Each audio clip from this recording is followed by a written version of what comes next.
नमस्कार। आज 2 अक्टूबर है। गांधी जयंती और लाल बहादुर शास्त्री की जयंती के शुभ अवसर पर इन महान योद्धाओं को नमन करता हूं। आप देख रहे हैं YouTube channel education portal Krishna और मैं हूं कृष्णानंद सिंह।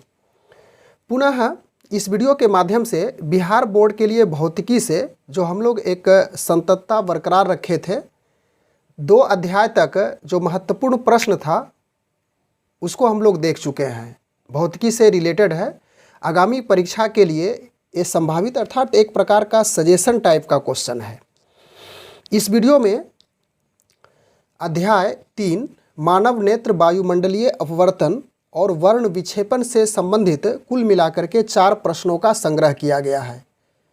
जो दीर्घ उत्तरीय और लघु उत्तरीय इन्हीं प्रश्नों से जैसा प्रश्न पूछा जाएगा आप आसानी से इसका जो आदर्श उत्तर हम लोग देखेंगे उससे आप उन प्रश्नों को चाहे वह दीर्घ उत्तरीय प्रश्न हो या लघु उत्तरीय प्रश्न हो, उसको आप आसानी से लिख सकते हैं। तो मानव नेत्र चैप्टर है। संभावित प्रश्न इस प्रकार से 4 यहाँ पे लिया गया है। मानव नेत्र क्या है? पहला क्वेश्चन, मानव नेत्र क्या है, इसकी बनावट का वर्णन करें।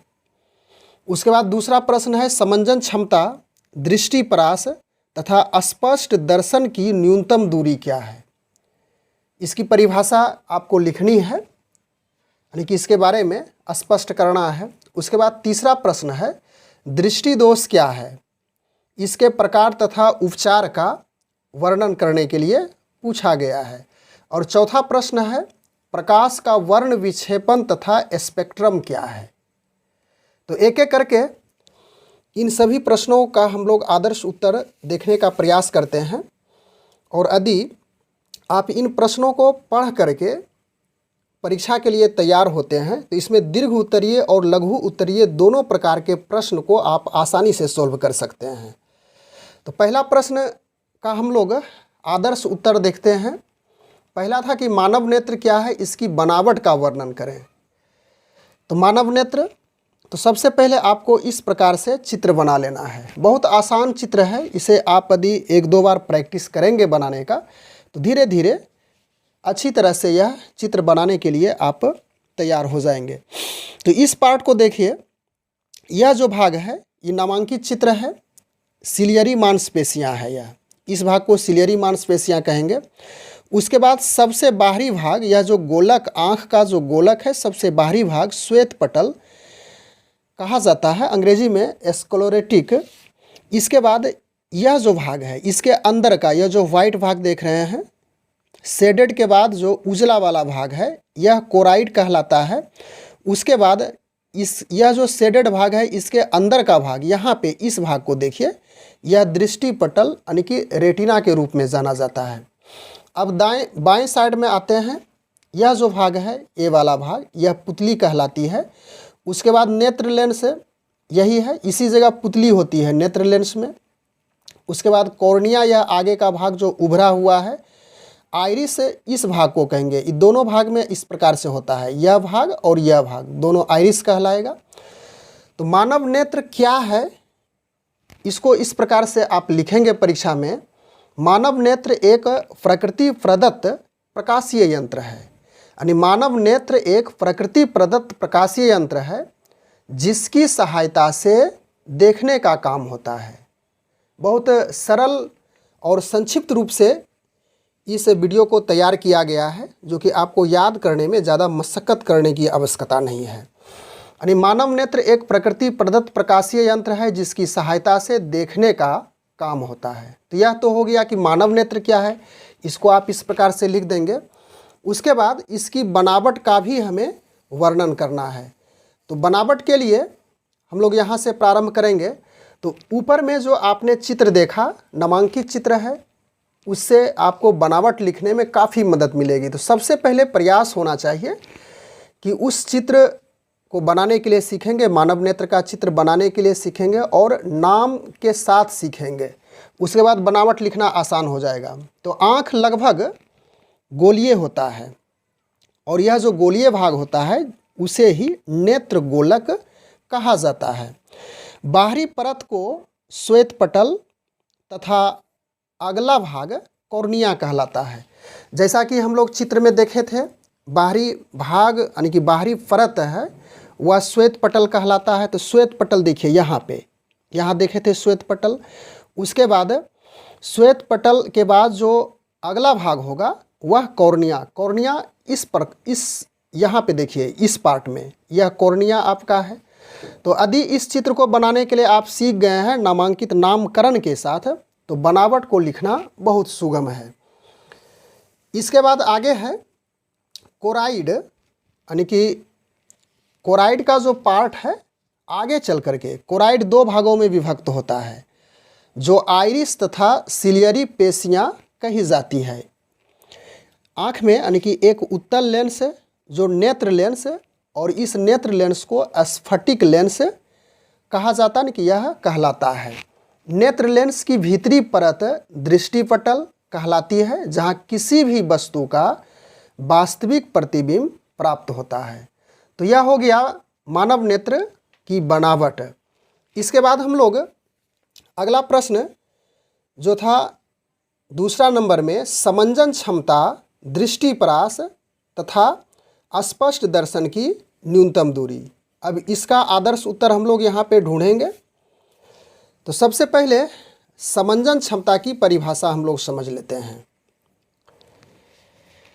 आँख की ऐसी क्षमता, बहुत स्पष्ट है कि आँख की ऐसी क्षमता जिससे किसी फोकस यानी उसकी, फिर से इसको देख लें, आँख की ऐसी क्षमता जिससे उसकी फोकस दूरी स्वतः यानी कि अपने आप बदलते रहती है, समंजन क्षमता कहते हैं। क्लियर है? आँख की ऐसी क्षमता जिससे उसकी फोकस दूरी स्वतः बदलते रहती है, समंजन क्षमता कहते हैं। इसकी सीमा यानी समंजन क्षमता की जो सीमा होती है स्वस्थ आँख के लिए अनंत होती है। इसकी एक सीमा होती है जो अनंत दूरी होती है, यानी कि अनंत देख सकता है, और 25 सेंटीमीटर की वस्तु को स्पष्ट देख सकता है। यानी कि नज़दीक के लिए 25 सेंटीमीटर हो गया, और दूर के लिए जो दूरी होती है वह अनंत तक काम करता है स्वस्थ आँख। तो मुख्य रूप से हमें समंजन क्षमता की परिभाषा लिखेंगे तो लिखेंगे आँख की ऐसी क्षमता जिससे उसकी फोकस दूरी स्वतः बदलते रहती है, समंजन क्षमता कहते हैं। इसकी एक सीमा होती है जो अनंत दूरी और 25 सेंटीमीटर की वस्तु को स्पष्ट देख सकता है। क्लियर है? उसके बाद अगला था दृष्टिपरास। इसकी परिभाषा लिखनी है। तो दूर बिंदु यानी कि जो अनंत है, इन्फिनिटिव है, और निकट बिंदु यानी नज़दीक की बिंदु जिसे 25 सेंटीमीटर लेते हैं के बीच की दूरी को दृष्टिपरास कहा जाता है। क्लियर है कि दूर बिंदु और निकट बिंदु के बीच की दूरी को दृष्टिपरास कहा जाता है। इसके बाद अगला था कि स्पष्ट दर्शन की न्यूनतम दूरी क्या होती है। तो इसकी परिभाषा इस प्रकार से लिखेंगे संक्षेप में, जिस नज़दीकी बिंदु तक, जिस नज़दीकी दूरी तक आँख वस्तु को साफ साफ देख सकता है वह स्पष्ट दर्शन की न्यूनतम दूरी कहलाती है, और इसे कैपिटल डी से सूचित किया जाता है, और इसकी जो दूरी होती है नज़दीकी दूरी वह 25 सेंटीमीटर होती है। इसके बाद प्रश्न संख्या 3 में हम लोग आ चुके हैं। दृष्टि दोष क्या है, इसके प्रकार तथा उपचार का वर्णन करना है। तो इसका आदर्श उत्तर इस प्रकार से हम लोग समझ लें। दृष्टि दोष वह दोष, स्पष्ट है, वह दोष जिसके कारण आँख नज़दीक या दूर की वस्तु को साफ साफ नहीं देख पाता है, दृष्टि दोष कहलाता है। और दृष्टि दोष के 4 प्रकार हैं। पहला है निकट दृष्टि दोष जिसे मायोपिया कहा जाता है, दूर दृष्टि दोष जिसे हाइपर मेट्रोपिया, उसके बाद तीसरा है जरा दृष्टि दोष, और चौथा है ओबिंदुकता। तो यह जो चौथा ओबिंदुकता है इसे आपको नहीं पढ़ना है, सिर्फ एक जानकारी के दृष्टिकोण से यहाँ पे लिख दिए हैं। जब आप अपर क्लास में जाएंगे, इंटरमीडिएट में जाएंगे, तो वहाँ पे इसे आपको पढ़ना है। तो मैट्रिक स्तर पे मुख्य रूप से निकट दृष्टि दोष, दूर दृष्टि दोष और जरा दृष्टि दोष, इन 3 दृष्टि दोष के बारे में ही जानकारी प्राप्त करनी है। तो निकट दृष्टि दोष क्या है इसे हम लोग समझें अब एक एक करके। तो निकट दृष्टि दोष, इस दोष में निकट की वस्तु दिखती है, यानी कि देखिए यह जो निकट दृष्टि दोष लिखा हुआ इससे लगता है कि नज़दीक की वस्तु नहीं दिखेगी, लेकिन इसको उलट देना है, उल्टा कर देंगे कि इस दृष्टि दोष में निकट की वस्तु दिखती है परंतु दूर की वस्तु स्पष्ट नहीं दिखती है, उसे निकट दृष्टि दोष कहेंगे। इसके उपचार के लिए अवतल यानी कि अपसारी लेंस की आवश्यकता होती है। उसके बाद दूसरा है दूर दृष्टि दोष। तो इस दृष्टि दोष में दूर की वस्तु दिखती है परंतु नज़दीक की वस्तु स्पष्ट नहीं दिखती है और उपचार में उत्तल लेंस यानी कि अभिसारी लेंस की आवश्यकता होती है। उसके बाद जरा दृष्टि दोष तीसरा नंबर में है।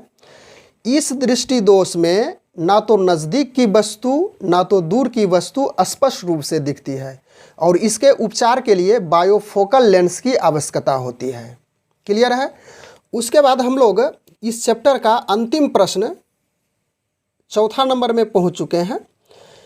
चौथा नंबर प्रश्न कह रहा है कि प्रकाश का वर्ण विक्षेपण तथा स्पेक्ट्रम क्या है। तो इसका आदर्श उत्तर हम लोग यहीं पे समझ लेंगे। बहुत संक्षिप्त, सरल और सटीक भाषा में इसे लिखा गया है और आशा है कि इस प्रश्न से आप काफ़ी लाभान्वित होंगे परीक्षा में। यदि इसे अच्छी तरह से पढ़ के जाते हैं तो निश्चित रूप से एक अच्छे अंकों के साथ आप परीक्षा में सफल हो सकते हैं। तो चौथा, प्रकाश का वर्ण विक्षेपण। श्वेत प्रकाश यानी कि जो वाइट लाइट है, तो श्वेत प्रकाश का इसके विभिन्न रंगों में यानी कि अलग अलग रंगों में, जो कि 7 वर्ण होता है, 7 रंग होता है, बट जाना प्रकाश का वर्ण विक्षेपण कहलाता है। बहुत सिंपल है कि श्वेत प्रकाश का इसके विभिन्न रंगों में बट जाना प्रकाश का वर्ण विक्षेपण कहलाता है। उसके बाद वर्णपट यानी कि स्पेक्ट्रम के बारे में हम लोग समझ लें। श्वेत प्रकाश को जब प्रिज्म से गुजारा जाता है तो पर्दे पर 7 रंगों की एक रंगीन पट्टी प्राप्त होती है। इस रंगीन पट्टी को ही वर्णपट यानी कि स्पेक्ट्रम, अंग्रेजी में स्पेक्ट्रम और हिंदी में वर्णपट कहा जाता है। फिर से इसकी पुनरावृत्ति हम लोग कर लें वर्णपट यानी स्पेक्ट्रम का। श्वेत प्रकाश को जब प्रिज्म से गुजारा जाता है तो पर्दे पर 7 रंगों की एक रंगीन पट्टी प्राप्त होती है। इस रंगीन पट्टी को ही वर्णपट कहा जाता है। इसका डायग्राम नीचे यहाँ पे स्पष्ट रूप से समझाया गया है। श्वेत प्रकाश है, यहाँ से सोर्स ऑफ लाइट है, यह आपका प्रिज्म है। इससे जब प्रकाश जाती है तो प्रकाश के अपवर्तन के नियम का पालन करते हुए यह बै जा नीह पी नाला में विभक्त हो जाता है। यह जो रंगीन पट्टी प्राप्त हुई यह पर्दा पे, यही आपका स्पेक्ट्रम यानी कि वर्णपट कहलाता है। बै जा नीह पी नाला का यहाँ पे विस्तृत रूप भी लिखा गया है। बै से बैगनी, जा से जामुनी, नी से नीला, हो से हरा, पी से पीला, ना से नारंगी और ला से लाल होता है। तो इस प्रकार से इस वीडियो के माध्यम से हम लोग मुख्य रूप से जो परीक्षा के लिए एक प्रकार का सजेशन क्वेश्चन कहा जाए फिजिक्स का, मात्र 4 प्रश्न इस चैप्टर से मानव नेत्र वायुमंडलीय अपवर्तन वर्ण विक्षेपण से छाटा गया है, जिसका आज हम लोग इस वीडियो के माध्यम से एक आदर्श उत्तर देखने का भी प्रयास किए। फिर से मैं इस बात की पुनरावृत्ति कर दूं कि इन प्रश्न से यह जो प्रश्न है इसका जो उत्तर आदर्श उत्तर बनाया गया है, इसमें आप दीर्घ उत्तरीय और लघु उत्तरीय दोनों प्रकार के प्रश्नों को आप आसानी से लिख सकते हैं। बस आज के वीडियो में इतनी ही चर्चा करने के लिए उपस्थित हुए थे। मिलते हैं पुनः एक नए टॉपिक के साथ। इसका जो अगला अध्याय, चौथा अध्याय होगा विद्युत धारा, उसको हम लोग पूरा करेंगे और बहुत कम ही प्रश्न के साथ। ध्यान रहे हम लोग सजेशन टाइप का क्वेश्चन पढ़ रहे हैं। मिलेंगे अगले वीडियो में, तब तक के लिए धन्यवाद।